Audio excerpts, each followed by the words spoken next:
All right, today we're sitting down on another great episode of Up to the Mic, and I have an absolute treat in store for you today. We've got John Willding here on an episode. John, thank you so much for being here. Thank you, Vinny. My pleasure.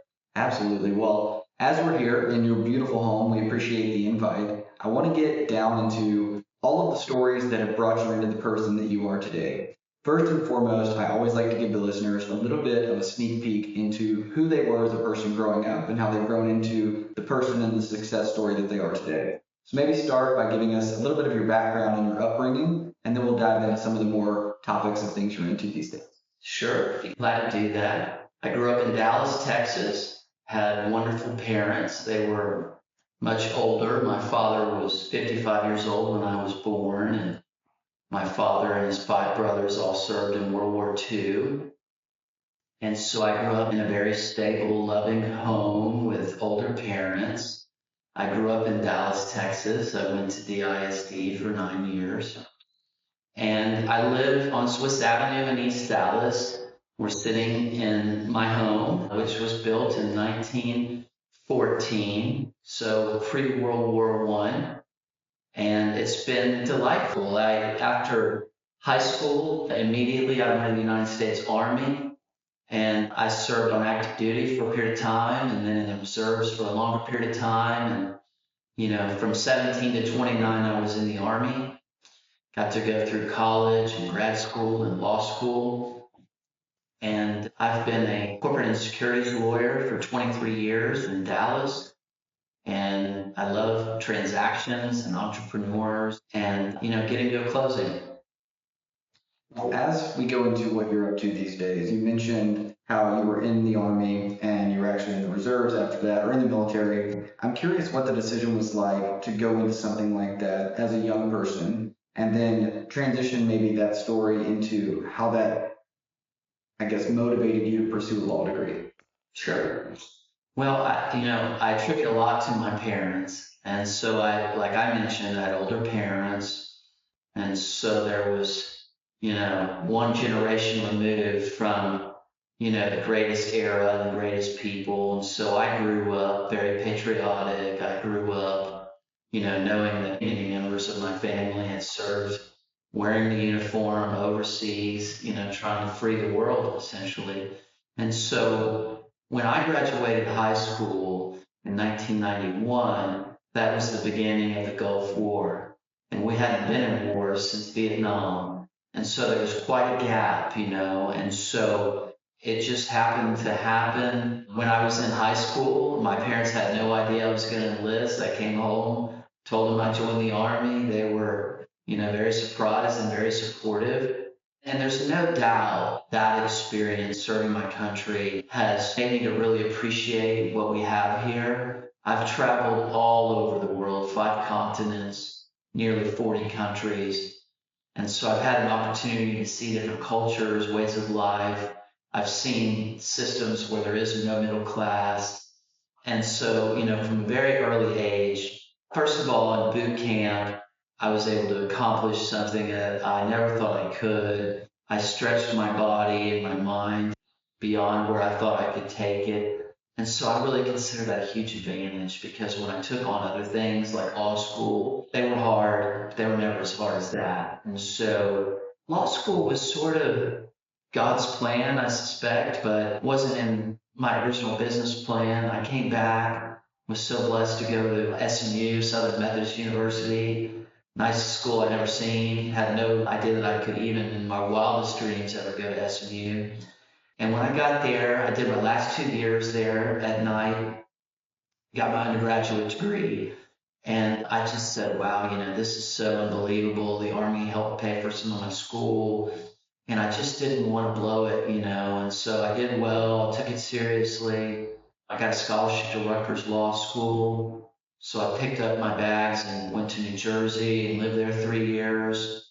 That was great for me. I got to meet people from all over the world, and I actually enjoyed law school. Most of my classmates didn't, but I enjoyed that. I enjoy having to argue both sides of a topic, being able to articulate it and understand the perspectives.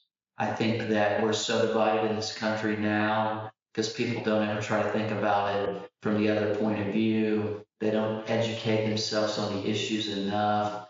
We're all addicted to the internet. We're all manipulated by big tech. And so, I think people are becoming aware of that more and more. It's not easy, right? You got to get your information somewhere. They used to have something called a newspaper that you would get, and somebody held your hand and you read it. But unfortunately, even though those papers exist, they're so one-sided. But I was just blessed, that I made it to law school. In law school, I thought I'd be a litigator. I ended up being a corporate securities lawyer. But because of that, I got it into my mind that I wanted to go to graduate school while I was still living in the Northeast, because I thought then, and I was right, I'd never be able to go back. And so I went and got a master's of liberal arts with a concentration in public policy from Harvard. I did that in their evening adult working program. I went twice a week, took a training that was 7 hours one way, and then took 4 hours of class, and then took the same training back 7 hours while I was taking 18 hours of law school and in the Army Reserve and the teaching assistant and all of that. So it's just crazy. Like, looking back, I don't know how I was able to do it, but you do what you have to do. When you mentioned a few things in there about how your experiences in law school, your experiences in the military, and then the extreme, both coursework and being in reserves at the same time, having to travel both ways for both of those every single day. You also brought up the state of our world right now and the state of our country. And I know that a lot of times this is something you become very passionate about with the election coming up and just the general market or landscape of what our politics looks like in the United States. Can you give some general thoughts or viewpoints on where you see our country headed and some things that people can do to pay more attention and understand a little better?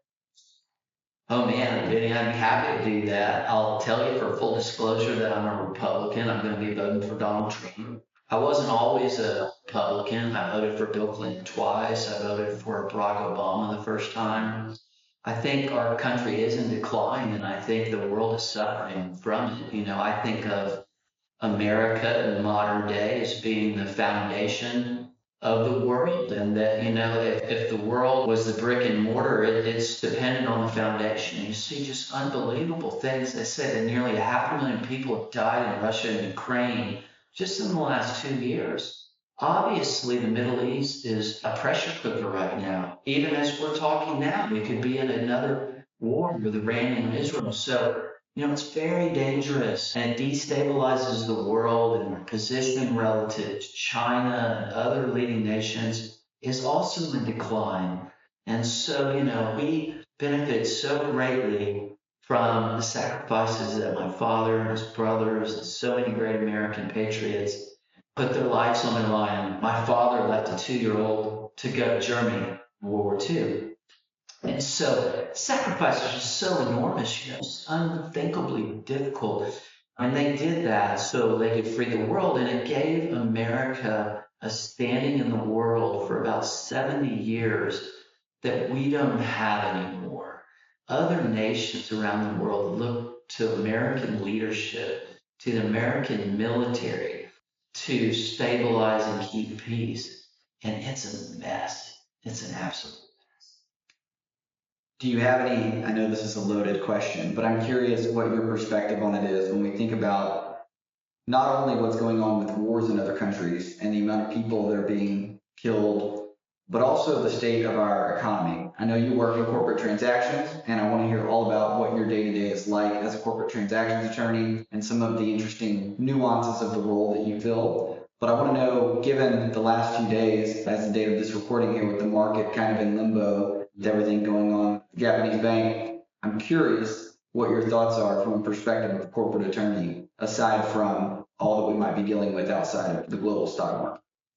Yeah, so it's volatile. None of it matters if our young men and women are being shot at, and so stock market's been propped up and frothy. We have these magnificent 7 stocks. And, there's a lot. I'm surprised the stock market hasn't had a major correction. But in my opinion, the stock market doesn't correlate, with everyday lives and the cost of living Go have lunch somewhere and see what it costs. How do people afford that? Go try to buy a home with a 9% interest rate. This hasn't been this way since 1979, and so it has a stifling effect. It has an effect on people that are already struggling and they're having to make a decision. Do I work another job? Do I go on social welfare? Would it be easier to just depend on the government because I'm not really being able to save any money? I'm working full time.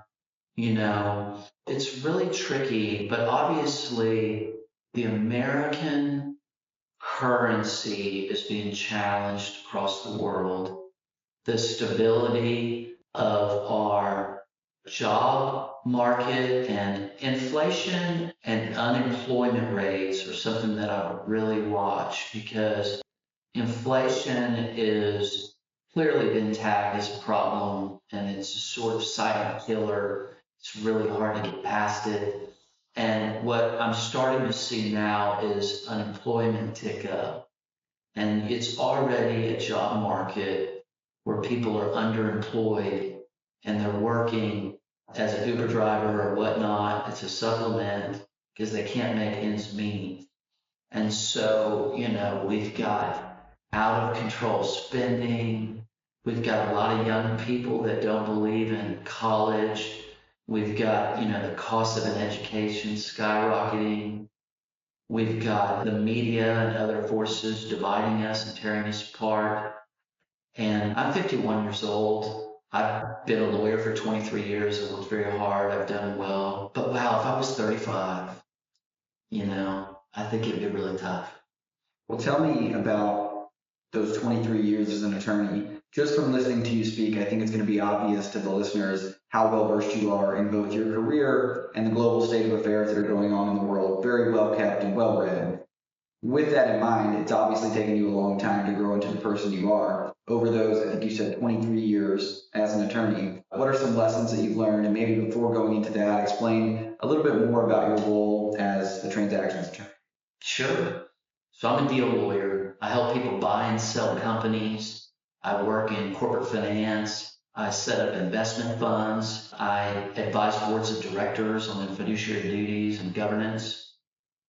I work with a lot of entrepreneurs. I try to be a value add.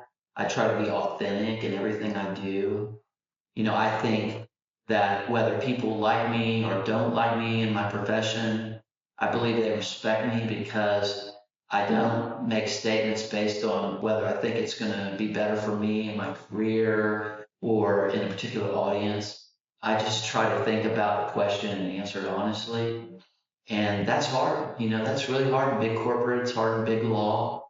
There's no rewards for being an open Donald Trump supporting lawyer, right? When a lot of the clients are big technology companies and whatnot. But I'm principled, and I think everybody ought to be able to speak their mind, get educated on the topics, and participate in democracy. Don't be a sheep, And so I love doing deals.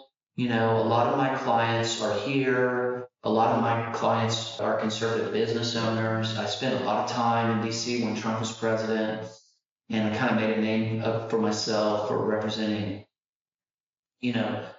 capitalists, conservative business owners, people that want to work hard and build a better life for their children.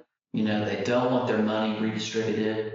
My clients tend to want less tax, not more tax.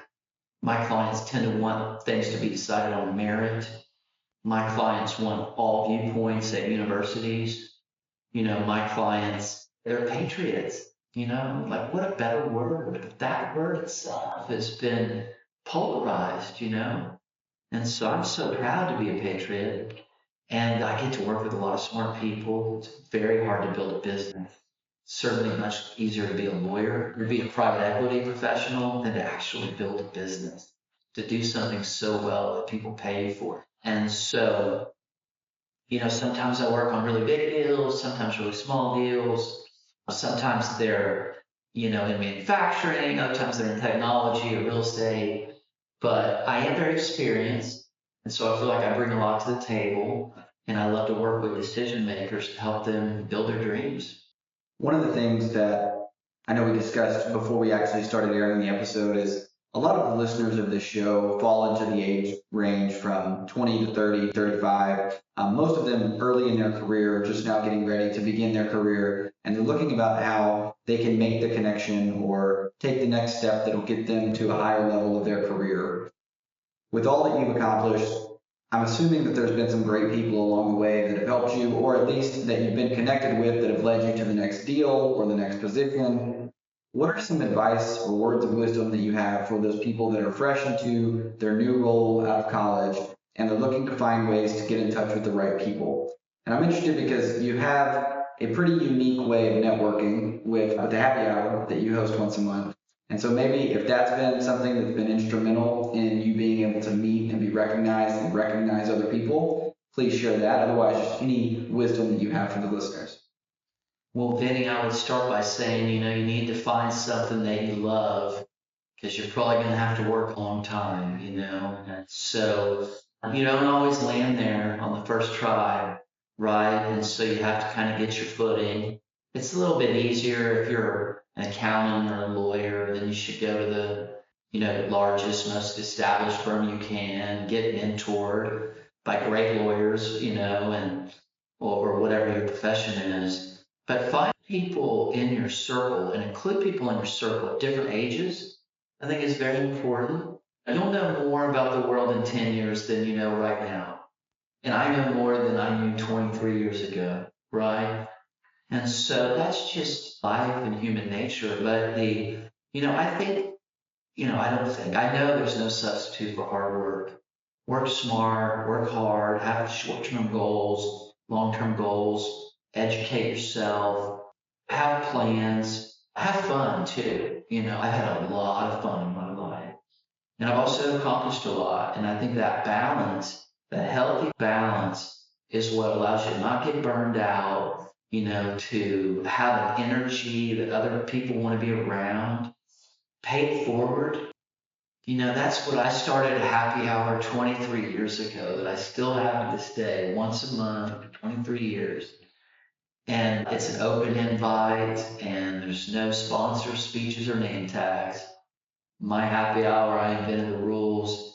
And so we just get together. It's sort of efficient in a way.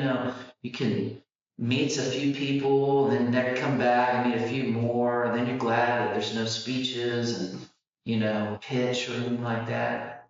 And those things are fine too, but this is a large group of people. It's at the Ritz-Carlton in Dallas on the last Tuesday of every month. We'd love for anybody to come. It's always